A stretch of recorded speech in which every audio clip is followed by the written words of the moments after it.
Hogvillenet YouTube Live. It's our pregame.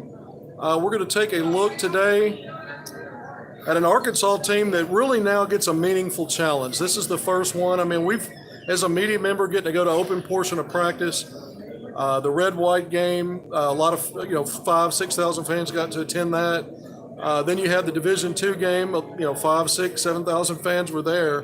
But having seen Arkansas 3 times now, this is where it really gets important because even though it's a charity exhibition game, there's a lot Arkansas can learn from playing the number 3 team in the country.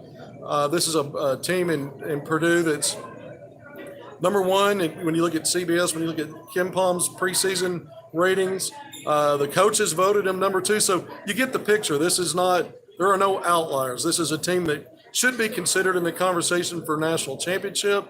Preseason, we know Purdue's been a little sketchy in postseason over the years.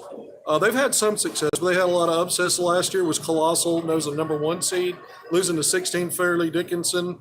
But this is a team that always starts really well. Went 22-1 through February 1st last year. This is how well Purdue starts. And so when you consider what level of competition this is coming into Bud Walton Arena today, great opportunity for Arkansas, by the way, right? The Hogs got a chance here to let's silence that. Arkansas's got a chance here to make a national splash, if you will, in preseason. The game doesn't count to the net, so it's not going to help you win or lose there. And it doesn't count against the record, but it is going to help Arkansas get better, win or lose. And I think Eric Musselman's talked about that. I interviewed him a couple of days ago on my live season preview show. He understands, he respects what Purdue brings to the table, but he also understands the importance of not just having exhibition games that you can win easily like Arkansas had against D2, 92-39. There wasn't a lot of takeaways from that game in terms of challenging yourself. It was more about getting guys, an opportunity to play somebody else under the lights, officials, fans. So you got that out of the way. And, you do learn some things about your team in a game like that. You're going to learn a lot more today. This is what Musselman did a year ago. Arkansas went on the road and played at Texas to help the Longhorns open up their new venue in Austin. I was there for that one. Arkansas was competitive. Young Arkansas team replaced just about everybody, only 2 returning players, and hung into that game through halftime. Early second half, things got out of control. Musselman was not able to stick to the rotation he'd been using up to that point and let everybody play. So the goal here is, you want to win, you want to compete, you want to learn where you need to get better, what things are working. All these are, he's going to experiment. But at the same time, if you got a chance to win this game, you might see him drill down a little bit on how much experimentation he does versus sticking with something that might give you a chance to win a game like this. Musselman wants to win everything. I mean, he's one of those guys that he's got goals and he's got expectations from this, but always he wants to win. So the other stuff is important, but he'd like to win it. But I think it's a very interesting matchup. The other thing is, I'm being from Central Arkansas, the tornadoes, they hit in my neighborhood. They hit 2 adjacent neighborhoods. A lot of destruction. There are families still displaced. Missed my house by a couple of blocks. This game is sold out at Bud Walton Arena. Great to do that but it's for charity, and the Charities United way to benefit the tornado victims. So it hits close to home to me. I'm glad to be in Northwest Arkansas today, be able to be at Bud Walton and cover this game. So I wanted to get that out of the way. Also want to thank my sponsor. I'm back at Jose's Bar and Grill in Town. This is my second pregame here. My partner in advertising and promotion here, Doug Allen, owns Jose's, a guy I've known for a long time. But anyway, this is a great opportunity for me to get to Northwest Arkansas and have a presence with this show before I work my way down to Bud Walton Arena and go to the game. So let's just jump right into it. There's a lot of stuff I want to talk about today, but I've got some comments rolling in. Purdue win today. Okay, Darkman predicts that. I've got other comments. They faded off the screen. They'll come back on. The big thing I mentioned, Musselman wants to his team to grow and learn from this game. I think they got a lot out of that Texas game last year. The problem was Arkansas dealt with injuries. They had other problems beyond what they learned from a game like that. They took a shellacking. I know Musselman doesn't want that at home today. And I've got a feeling this is going to be a competitive game. And I also believe Arkansas's got a chance to win it. So I want to say that up front. Now, we're going to go through why I think that in some of the matchups and some of the things I'm looking for and that I talk about a lot. This Purdue team, We know what their rankings are. Last year, this team ranked in 4 different categories, number 1 in Division I. And a lot of that had to do with their rebounding margins, free throw attempts, free throw margins, keeping teams down at the free throw line. And they don't foul a lot. So that's, when you return just about all of your top 8 rotation, I think 7 of your top 8 guys, and you've had a great team to begin with, guys are on the same page. They're communicating on defense. They're tight in everything that they do, and they don't turn the ball over a lot. They get a lot of assists, so that means they move the ball well. We know they've got a monster inside in 7'4" Zach Edey, 300 pounds. And I think we've talked a lot. There's been a lot of chatter. How do you stop him?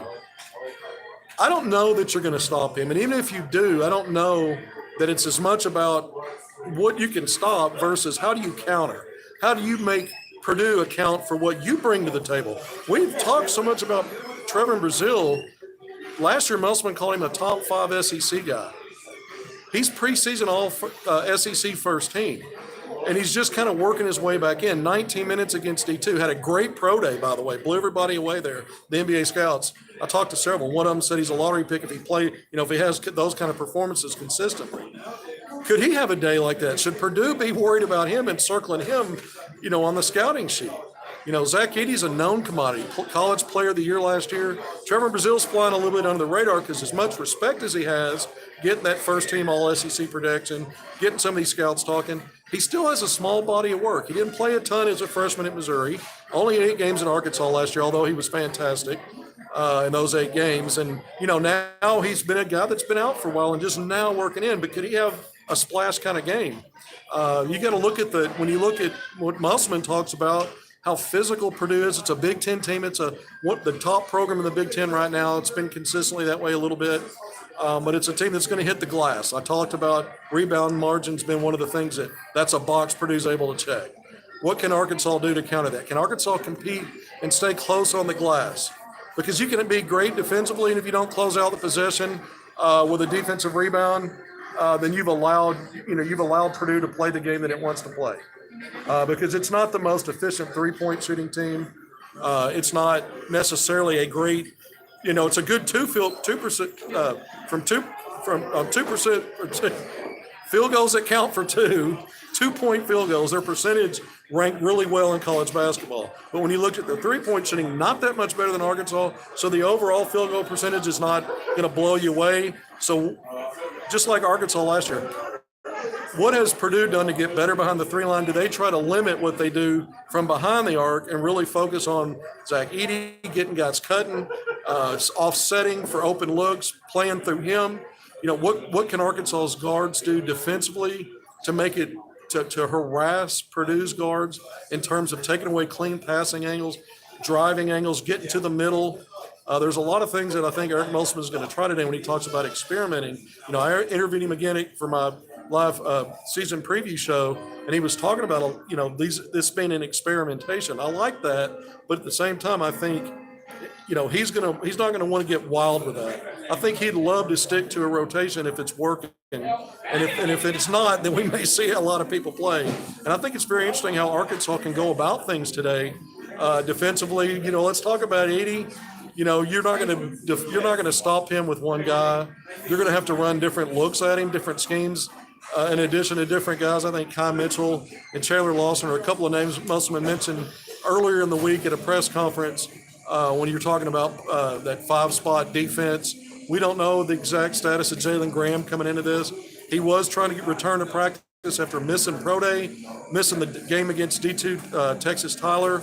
And at that time, Musselman said he'd only been able to practice once and had a hard time going. Well, since then, he said he's been back to practice, but he wasn't able to go full speed and probably not playing at the pace that they're going to want him to be able to give them in this matchup. So we'll see. Maybe he's progressed. Maybe he's ready to help them get something, put something on the court to help Arkansas on that front line. You've got Bay Fall for depth, a true freshman, but Chandler Lawson and Makai Mitchell, I don't see Trevor Brazile as a guy that necessarily is going to be trying to guard Zach Edey and vice versa, because they're really 2 different kind of players.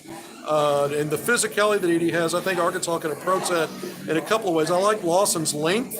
I like his understanding of the college game.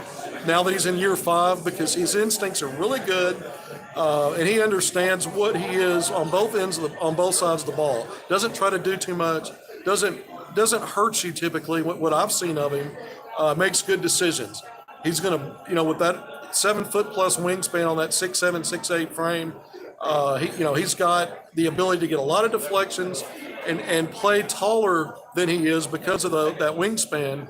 And so deflections, blocking shots, getting steals.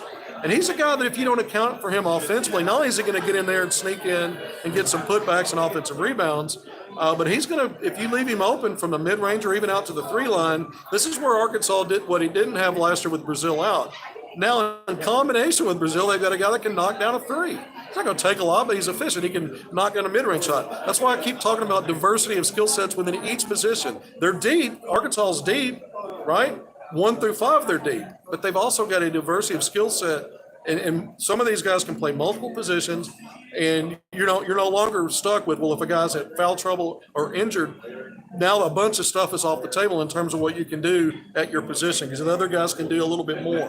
That the same is true in the backcourt. I think the 3-headed guard monster of Devo Davis, Tremont Mark, and L. Ellis could be a big factor in this game. Purdue's got really good guards. They're not as big as Arkansas's guards. 2 freshmen last year, Braden Smith, the lawyer, the 6'4" guard, Smith 6 foot. The 6 foot guard led him in, nearly 10 points a game. It led him in assists with 4.5, but 4.2 rebounds from a 6 foot guard, a freshman no less. That tells you the guy he sticks his nose into the fray and he goes and just makes plays. If it's a rebound, if it's an assist, if he's got a score, run the team. This is a really good basketball player. Musman's gone on and on about the front line. This is a top 8 rotation team too. Not dissimilar to what Arkansas does, but he talked about that front line. Guys like Gillis, First, the guy with 2 last names that ends with Red. I forgot the first part of that. But either way, they've got, 6'10", 6'9", 6'6", 6'7", physical front line. They hit the glass. It's rebound by committee. They get to the free throw line a lot. I mentioned they don't put teams at the free throw line, so they build some of their efficiency in stacking leads or closing out games at the foul line. That's how a lot of close games are won. Are you fouling late when it's crunch time? Or is the other team having to foul you or making mistakes and fouling you? Either way, they've been good at the free throw line. We talked about Edie. Last year he averaged 7 free throw attempts per game. He shoots over 60% from the field, 22 points, 13 rebounds, a couple of blocks a game. I really look for Arkansas to throw just different looks and wrinkles in him, because you're not going to body him up, and you're not going to completely keep him away from that 10 to 12 foot bubble in the paint around the rim that he likes. So what do you do? I mean, do you threaten a double? Do you kind of show a double and then kind of kind of stay between him and the guy you're supposed to defend? Do you commit to it? I've seen teams send 3 after him, and what he does is, if you try to bottle him up, he's going to make a good pass. And if you don't get to him quick enough, he's going to be turning and he's at the rim. He's not explosive, but he's huge. And he's, if he gets the ball above his shoulders, it's over, unless you really foul him hard. And you might give him a 3-point opportunity because he's strong, big, physical.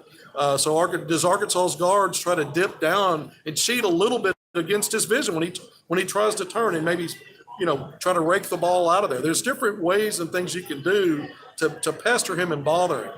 But I don't know that you're going to stop him. I think the idea is, whether you fully stop him or not, can you compete on the glass?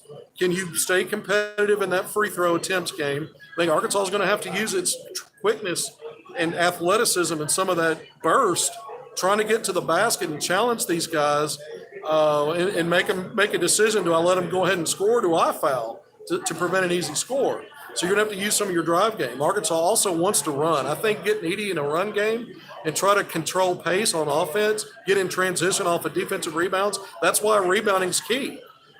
Even off made shots, you can get still secondary transition. Musman, I've talked to him a lot about that. They're running some of what the Milwaukee Bucks ran a couple of years ago, and some of that doesn't look like fast break, but it's secondary transition, and you're trying to move the ball quickly. But even when defenders, all 5 are inside the arc, and they've gotten back inside the 3-point line, sometimes they're not in position, sometimes they're a little confused, sometimes they're not set, and you move the ball quickly, 2 or 3 quick passes. Trevor Brazil had his first basket in this last D2 game. I think it was after maybe 2-3 passes, Arkansas in half court, but the defense wasn't settled yet, even though all were back inside the arc, and he had a driving lane because of it. That was actually a secondary transition bucket. So let's see if Arkansas can use quickness. But here's the other thing. Purdue does not turn over teams. Less than 10 turnovers per game. Didn't rank very high. This is Arkansas last year was a team that really struggled with self-inflicted wounds. A lot of self-imposed turnovers, not necessarily pressure, just poor decisions and guys not being in sync. Sometimes when you're one-dimensional offensively, Arkansas didn't have shooters, and you have to drive all the time. Defenses pack in, but also they read everything. You're an easier book to read the fewer chapters you have as a team. And so what I mean by that is, sometimes things are just telegraphed because they know what you're trying to do because they know there's 2 or 3 things you can do. So I think this team's a lot more diverse. And if you can get in transition with a veteran core guard, so I just mentioned those 3, I think it's so important offensively because I think Mark and Devo are going to do some things today defensively that help Arkansas, especially against those 2 guards I mentioned, Lawyer and Smith. But I think on offense, Arkansas's got to attack in the slash game, try to get to the foul line, try to get some easy scores, try to get it in transition, make Edey run up and down the court. But then also I think when we're talking about pace, it's not just about transition. It's about even in your half court, you're going to have the best way you can give yourself a chance to get things easy is to use ball movement and have some guys that can knock down some threes. Because guys have to make decisions when the ball moves, and they have to stay on a guy because he's like a magnet. It's like gravity. Talking to guys like Jeremiah Davenport, Joseph Pinion, I think Khalif Battle, who may be, we'll see if he's in a starting role. My guess is he's coming off the bench today, but he can knock them down. But you need guys like that on the court at time for a lot of what you're doing offensively, because I think it helps your pace on offense when you've got threats. Because defenses, it's harder for them to clog it up, and it frees up driving lanes. And so things can happen. You can make 2 or 3 brisk passes and maybe play some inside out, some 2-man game with Brazil. But if guys are trying to cover up guys on the perimeter because they're afraid to leave them because they might get beat on a 3, that's going to open up some driving lanes. And now you can make maybe a disciplined team like Purdue. This is a cohesive team. They're disciplined. The more you move the ball via the pass and don't turn it over with self-inflicted wounds, you're going to make them work on defense. And the best teams, the most well-rounded defensive teams, if you're not turning it over and you can beat them inside out with the talent Arkansas has, I think Arkansas can really give Purdue some trouble today if they can play that way. Arkansas can dictate some things. Can they dictate pace? I think they should be able to at home, but a lot of that's going to be comfort of guys playing at this stage. Are guys ready? Guys like L. Ellis, who's been, to me, magnificent in preseason, this is going to be a true measuring stick for him. I think Tremont Mark and Devo Davis, to some degree, having been on winning teams back-to-back seasons, Mark coming from Houston, Devo at Arkansas, I think this is a kind of stage they're going to be comfortable with. I don't know what kind of games they're going to have, but I don't think the stage is too big. I think L. Ellis, I'm not saying the stage is too big. He played in the ACC. He played at Louisville. But that was not a very good team. They didn't have a lot on the line. They didn't have championship moments. They weren't an NCAA tournament team. And even though they probably played competition like this at times, this is, now he's part of something bigger where the expectations are higher. So I want to see him in that environment. I want to see him with a little bit more pressure, even though this game doesn't count. The ball's in his hands. He's running the team. And I think there'll be some committee. I think, I mentioned Mark and Devo. I think there'll be times where they're playing on the ball.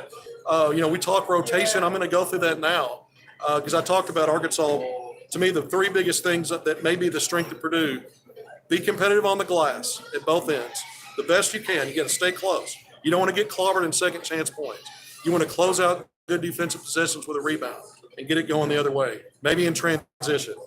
You do not want to get beat up on the free throw attempts and efficiency today. You want to hang close there. That's what Purdue uses, those advantages to win games. So you're trying to find a way to stay close there. What you'd like to do is turn Purdue over and keep your self-inflicted wounds down against a team that's not a big turnover-producing team anyway.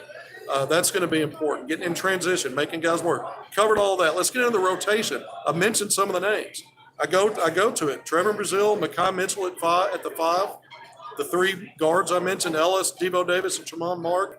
Battle, I think, is kind of in that 6th group. I think guys like Chandler Lawson, we don't know if Graham's available today, but he's in that discussion for top 8. Jeremiah Davenport, Lawson, and Graham, who's, again, does he play today? Does he not? So to me, that's those are 9 names, but I think because of that versatility, 1 through 13, at each position, 1 through 5, and the different mix of skills that guys have, you could interchange the back end of your rotation based on the matchup, the person on the floor at the time, what's working, who's having a good game, who's available, who's not. So I think when I mention all 9 of those names, I think 3 of those are guys that can plug in 7 to 8. And I would add Joseph Pinion to that as well. He's a guy that, given his opportunities, has shown he's improved. He's gotten stronger. He's Arkansas's pure shooter. He's looked good in preseason. I don't know with him and Davenport defensively. There may be some challenges there, but he's another guy that could be in that conversation for being a puzzle piece at the back end of your rotation. I don't know that all that gets sorted out today. Certainly, I think probably all of those guys at some point play in this game, and maybe more. Maybe a Bayfall, Layden Blocker, and Denaje Harris get out there as well. But when we're talking about rotation, Musselman also in my interview talked about how versatile guys were. He mentioned for each guy being able to play sometimes 2 or 3 positions, and I think that also comes into play with how you shift your rotation. Who is straight live streaming the game? SEC Network Plus. Arkansas by 10. I like that, Honcho.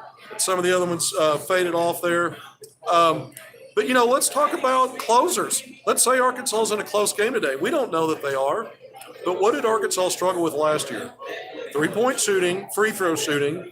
And then at the end of games, they weren't as sound as they were the previous 2 years. And I think sometimes the margins are so small when you get down to the last 4 or 5 minutes. It can be the difference between a 13-4 SEC finish 3 years ago and then last season's 8-10. Arkansas was in a lot of games that just couldn't cross the finish line. They weren't getting blown out, in other words, in SEC play. They weren't good at the foul line. They weren't good at taking care of the ball, and they didn't have 3-point shooting. So they struggled to have winning possessions on offense. And I think on defense they were okay. They weren't top 10, top 11 like they were the previous 2 years, but they were still top 20. They were just a little bit off there. But I think the problem there is they did foul a lot. And so when the other teams are shooting better than you are at the free throw line, that can be a difference maker as well. So let's see who's on the court to close a game if it's close today.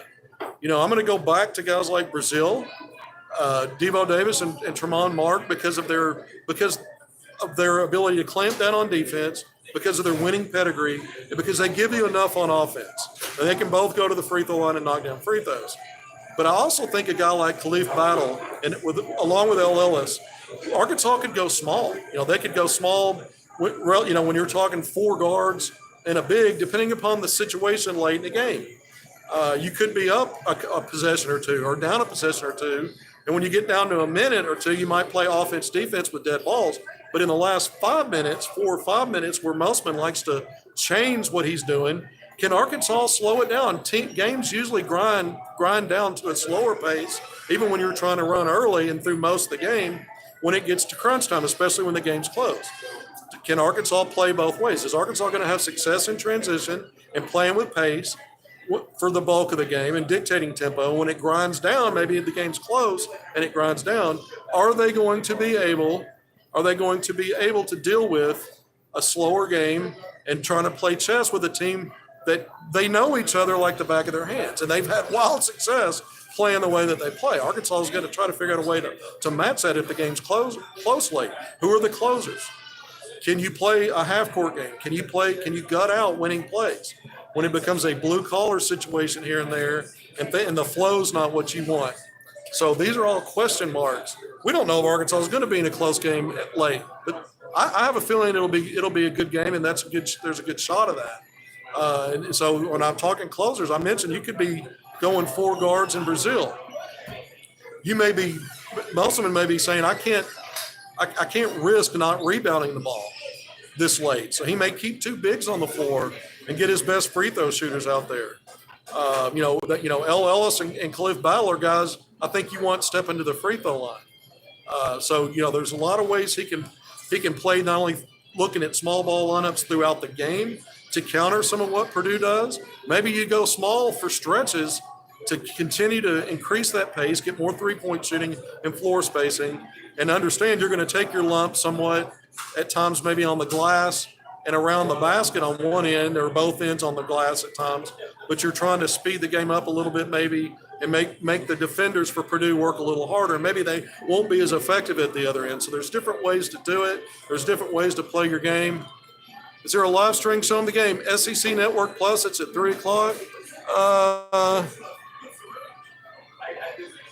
Oh, I saw a comment there. Yeah, so Musselman, he did talk in the interview. I mentioned this. He did talk about what guys bring to the table. I like it. Chandler Lawson, one of the things I noticed he said was that he's a 4 and a stretch 5. That tells me more than ever that this guy's going to see the court in a rotation type of situation, beyond just backing up Brazil or being a guy that could be on the court with Brazil, because he could be on the court as a stretch 5 with Brazil as a stretch 4, but he could also be at the 4 with a couple of the other frontline guys like Mitchell and maybe Graham. So he's interchangeable there. So I thought that was very interesting. That was one of the things he talked about. These fade so fast, and the ones I keep saying to the ones asking about live stream, I guess it's worth repeating. Game's at 3 o'clock. It's SEC Network Plus. So you can always jump in there and catch it there. I mean, I have a little hard time with the ESPN Plus and SEC Network Plus, but SEC Network's part of the cable package that I pay for, and so I get that anyway. I get those games. You just always hope the live stream doesn't give you trouble, because that can happen sometimes too. But it's an exhibition game, and it's a treat to have the live stream, so that's definitely a positive. Talking about the closing group, I mentioned some of those names. Guys like Davenport and Pinion, I think because of some of the question marks defensively, I think you still have to find ways to interject, infuse one or both of those guys to give another wrinkle for teams. Davenport's a lot like Isaiah Joe in this regard. Quick release, is unafraid from 25, 26 feet, and you think the shot's going in, and he can rip them off 2, 3, maybe 4 in a 4 to 5 minute span, and now it's a huge point swing. Well, on the other end is that guy, this is what Isaiah Joe was really good at. He was a good defender. Jeremiah Davenport, I think, maybe not that, but I'm sure Musselman's got ways when he plays him and Pinion. I mean, I saw him in some zone when those guys were in the other night. They played a little zone at times. So there's ways that maybe you can help them on one end and get the benefit. I also think guys like that help you in transition. Arkansas should have been a better transition team last year. They just weren't good shooting three, and so everything had to be at the rim. Even in fast break, you think, well, that makes sense. If you got guys that can run to the 3 line and fill lanes, and you can command your transition game with inside or out, and guys like Davenport love that green light, and there's no one closing hard on him and jumping high to distract him. And Pinion loves it too. I mean, we've seen some of that in the preseason already. Arkansas getting out and running. Those guys, even when the defense wasn't set in secondary break, they've hit some threes. And so I think you got to figure that out and work and figure out what kind of roles can they have. When can you get them in? How does it work? A guy like Battle, to me, if he's fully ready to go, is a threat at all 3 levels, and he can go get a bucket. That's why I think, because he's nearly a 90% free throw shooter, and because he can get a bucket, and because he's got that East Coast swagger where I don't think, you want to, I haven't seen enough of him to know that he's not going to make some poor decisions with that. But I trust Eric Musselman's going to get that ironed out, and if it's been in his system, to help him get it out of his system if he wants to be on the floor. The effort he gave on defense in the Division II game I thought was really good. But we need to keep an eye on him to see how consistently good he is on defense, because we know guys like Devo Davis and Tremont Mark, they take a lot of care on that end of the floor. They pay a lot of attention to detail. I don't know how good El Ellis is defensively. I know how good he is as a basketball player. He's competent on that end. He's an attention to detail guy. Everything I've seen so far is efficient, making the right reads, interested in facilitating and running a team as much as he is at getting his own shot. He's been efficient in getting volume in both scoring and assists, and only 1 turnover so far in dress rehearsal. Let's see how he handles a team that, again, assignment, there's not going to be a lot of busted assignments for Purdue. That's why you got to take the fight to Purdue, get them out of their comfort zone. And the way you do that is to play, get your pace to where you want it. Make sure you're finding ways to stay close on the boards again, in that free throw shooting battle. And again, if you can make it disparaging in the turnovers and get some live ball going the other way, and that helps your transition, helps you get some easy looks. So to me, when we've talked rotation, I've gone through the names. They're kind of the same names we talked about. I think the difference here is how do they do today? How do they play together? How do they fit together against more than a competent high major team? Arguably the best high major team in the country coming into the season. This is a big challenge. It's a great test for Arkansas. So, I'm going to wrap things up now. I've really enjoyed this. I wanted to get a little bit of recruiting, and I'm going to do that briefly. But, wrapping things up, we talked closers. We talked pace. We talked a little bit of small ball, traditional lineup. I wanted to get more into that. That's something that we'll talk more about after the game. I'm going to have a lot more time to do that when the game's over tonight. We'll go through everything that worked and didn't work in the post-game show. Recruiting real quick, 2024 Arkansas commit. Jalen Shelley, national top 50 four-star guy, told me a couple of days ago he didn't think he was going to be able to make it today. He texted me when I was driving in a monsoon. I was just outside of Fayetteville. The text came over. Had to wait till I could exit to the next exit and get over there and tweet it out. But he told me he'll be at the game today after all. So Jalen Shelley in the house today at Bud Walton Arena. I put out a list of 10 Arkansas kids. 3 of them have offers that'll be at the game today as just there to be a part of this. I thought it was really neat that they got everybody in. All these guys, all 10 are from the state of Arkansas. And like I said, 3 of them already hold Arkansas offers. 2025 Terrion Burgess, 6'9" combo forward out of Benton. He's been to a lot of Arkansas games, including football games. He's going to be back for the Duke game in late November, by the way. That's a big deal. We tweeted that out a while ago, but he's going to be in the house today. Isaiah Seeley from Springdale, the 6'6" combo guard. I love Isaiah Seeley. Also class of 2025, also national top 50 guy, but he'll be here. Aiden Chronister, who was at the Red-White game, he and Seeley both were at the Red-White game to take that in a few weeks, early October at Barnhill. Chronister, the 6'7" wing at Rogers, he's going to be in today. So he initially wasn't sure if he was going to be able to make it, and then they did realize they were going to be able to go. So those are your 3 headliners for all the in-state kids. You've got players from all over the state coming in. So that's going to be interesting. I was going to go through all the names and talk about each guy, but I'm a little short on time today. I got started a little later than I wanted to. So we got through that. The NBA has started 11 pro hogs now. That's tied for the 5th most among colleges putting players and having players in the NBA this season. So that tells you a lot about where the program is. Some of that's on Mike Anderson. Even going back to Stan Heath, Patrick Beverly was his guy. He's one of the 11. And then, of course, Eric Musselman's knocking out of the park. But guys like Moses Moody, Isaiah Joe off to great starts already. Bobby Portis only 1 game at Milwaukee, had a thrilling home win over Philadelphia that went to the wire, and he came off the bench and had a nice stat line and helped his team. But across the NBA, Jalen Williams is still dealing with a little bit of an injury. He'll be back soon. Last night, the rookies, man, this is just the NBA. Anthony Black, Nick Smith Jr., Jordan Walsh, they didn't play. Their teams were in close games. They're not in the top 2 rotation right now. No. And so they didn't get to play. But that's live as a rookie. You expect to see some of these guys spend time in the G League. That's just the way it is. There's nothing wrong with that. Some of the best players in the league go through that. So anyway, I wanted to give a shout out to the Pro Hogs. So they just started the regular season. Some guys have played a couple of games, some only 1. But they're now it picks up. It's an 82 game haul, and they got either 80 or 81 left. There's a long way to go.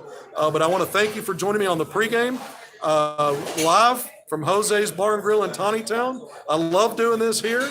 It's Hogvillenet YouTube Live pregame. Number 14 Arkansas versus number 3 Purdue. Sold out. Charity exhibition game. Don't tell me this doesn't mean anything to Eric Musselman beyond getting his team better. That is chief and primary, right? That's number 1 on the list. But it means he wants to win this game. Those players want to not only measure themselves and see what they need to work on to get better or what's working, but they want to win. Purdue wants to win. Purdue's coming off, both teams lost their last game they played, that really mattered, that counted in the NCAA tournament. Purdue lost a little sooner than Arkansas did, a lot sooner. And so now this is big for both teams to measure themselves. And I think Arkansas, I'm going to say it, I think Arkansas is going to be in this game. Arkansas is going to compete. And I believe it's going to come down to the last 4 or 5 minutes. It could come down to a possession or 2. And then which team handles those situations better. 2 years in a row, back-to-back Elite Eights, Musselman's teams were masters at finishing games. Last year, not so much. I think this team will get there, if not today. It may not be today. And if they're in a close situation, let's see if they can be that team today. All right, I'm going to sign off. Thanks again. See you tonight. Hey.